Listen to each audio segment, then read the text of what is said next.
Primeiramente, bom dia. Meu nome é Isabela, eu sou aluna da matéria de Materiais Aplicados à Engenharia, do curso de Engenharia Química, e agora eu vou falar um pouquinho a respeito do desenvolvimento do trabalho que eu e meu grupo nos mostramos empenhados nesses últimos meses. Bom, o nosso trabalho é a respeito do desenvolvimento de um biscoito nutritivo popularmente conhecido como o cookie, a partir do mosto de malte de cevada proveniente do processo cervejeiro. Nossa agenda de hoje está dividida em introdução, desenvolvimento e conclusão. Eu vou falar agora um pouquinho e contextualizar um pouquinho mais a respeito da ideia do nosso projeto, que é a nossa introdução, ok? Bom, o objetivo foi identificar um resíduo de indústria que fosse fundamental e necessário dentro da indústria alimentícia. Diante disso, identificamos a cevada, que é um material muito utilizado na industrialização de bebidas e também na alimentação animal. Por ser um material com muita riqueza de fibras, riquezas nutritivas, nos empenhamos em estudar cada vez mais para conseguir um objetivo para esse trabalho, que é utilizar o resíduo desse material, que é o bagaço de malte. O bagaço de malte é um resíduo que compõe 85% do resíduo da produção da indústria cervejeira. Esses 85% podem ser, muitas vezes, aproximadamente quase 20 quilos de bagaço.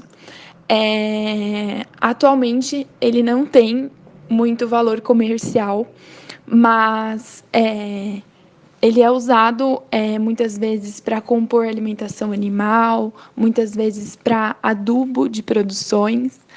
E com isso, o objetivo do nosso trabalho foi utilizar esse material que tem esse tamanho excessivo na indústria para alimentação humana. E foi por isso que tivemos a ideia e o desenvolvimento de desenvolver cookies elaborados com esse resíduo, com uma forma alternativa para o baixo custo e uma possível aceitação comercial. E é por isso que agora vou passar a palavra para a Isadora, que ela vai falar um pouquinho mais a respeito do desenvolvimento dessa nossa ideia e um pouquinho mais a respeito da sua formulação. Obrigada. Bom, o malte de cevada é fonte de açúcares fermentáveis para a fermentação alcoólica, principalmente usados na produção de cervejas e uísques, tendo a seguinte composição química: 35% de hemicelulose, 20% de celulose, 10% de lignina e 10% de gorduras. O bagaço de malte contém de 20 a 30% de proteínas e de 70 a 80% de fibras. Pode ser usado também na formulação de muitos alimentos, como fonte de enzimas, adoçante, ou ainda trazendo algum benefício nutricional, como vitaminas ou aminoácidos.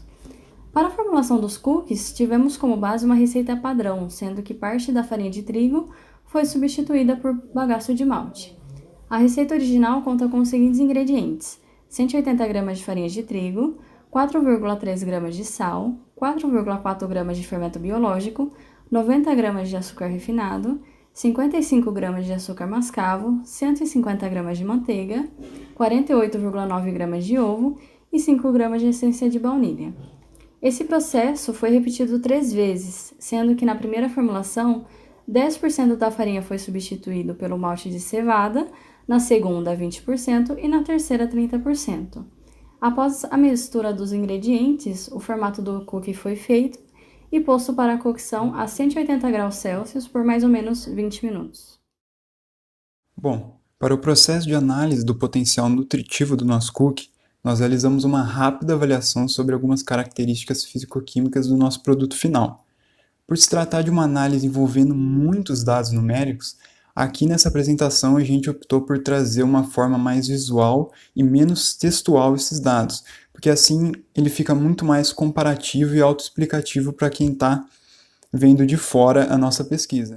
O primeiro parâmetro que foi avaliado aqui no nosso teste foi a umidade. e ela foi avaliada através de um método gravimétrico. Como a gente pode conferir aqui no gráfico, a segunda formulação foi de longe a que mais se aproximou já dos valores que a gente estava esperando como resposta, mas ambos os três valores estão muito próximos do valor padrão que é esperado já para esse tipo de alimento que é o cookie. Com relação ao teor residual de mineral, aqui está representado pelas cinzas no gráfico aqui da apresentação, os valores eles foram muito próximos do que a gente já estava esperando.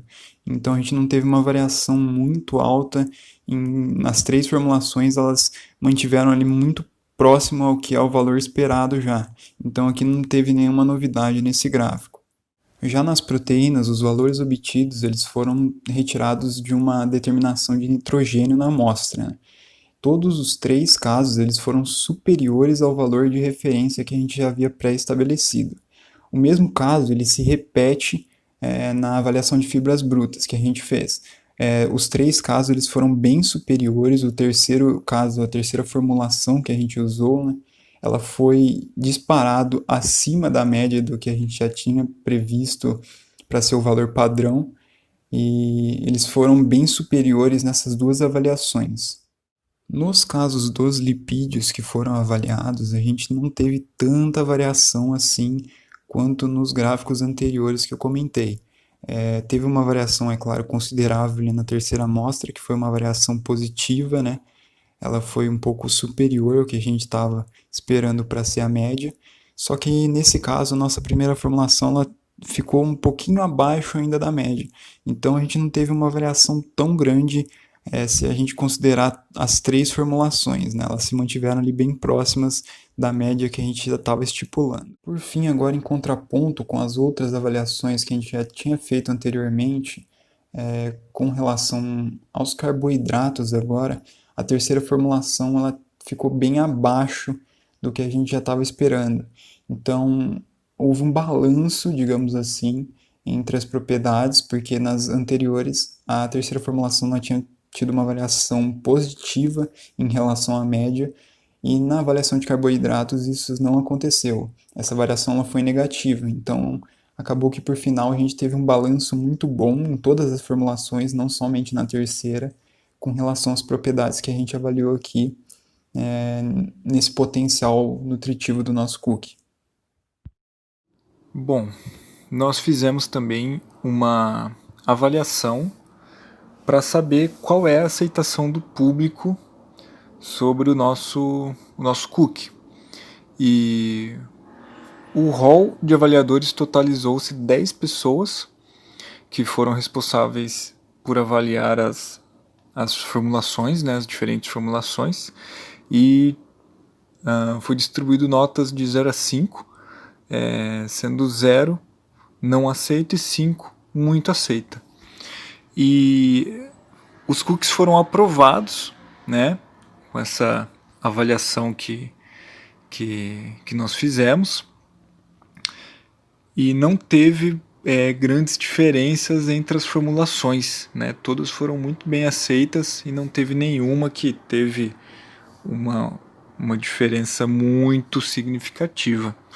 Então nós tivemos sim uma boa aceitação dos cookies. Bom, a partir do desenvolvimento do trabalho, o grupo pôde concluir que os cookies podem ser facilmente produzidos, por ser uma receita simples, rápida e barata, tendo em vista que o bagaço de malte é um material de baixo custo e pode ser consumido para quem deseja, por exemplo, ter uma dieta balanceada. O resíduo úmido da cerveja, que é conservado pelo processo de fermentação, possui uma alta concentração de nutrientes e proteínas, fazendo do cookie um alimento saudável e diversificado, sendo que ele teve uma aceitação acima da média de acordo com os 10 avaliadores citados no desenvolvimento do trabalho. Além disso, como o nosso projeto está relacionado à reutilização do moço de malte, que é um resíduo da indústria cervejeira, muitas vezes descartado de forma incorreta, causando graves impactos ambientais, nós podemos perceber que o cookie tem um destino promissor, tanto financeiramente e comercialmente, como para a diminuição de impactos ao meio ambiente, agregando benefícios tanto do ponto de vista nutricional e sustentável. Bom, esse foi o nosso trabalho Esperamos que tenha gostado e obrigada pela atenção.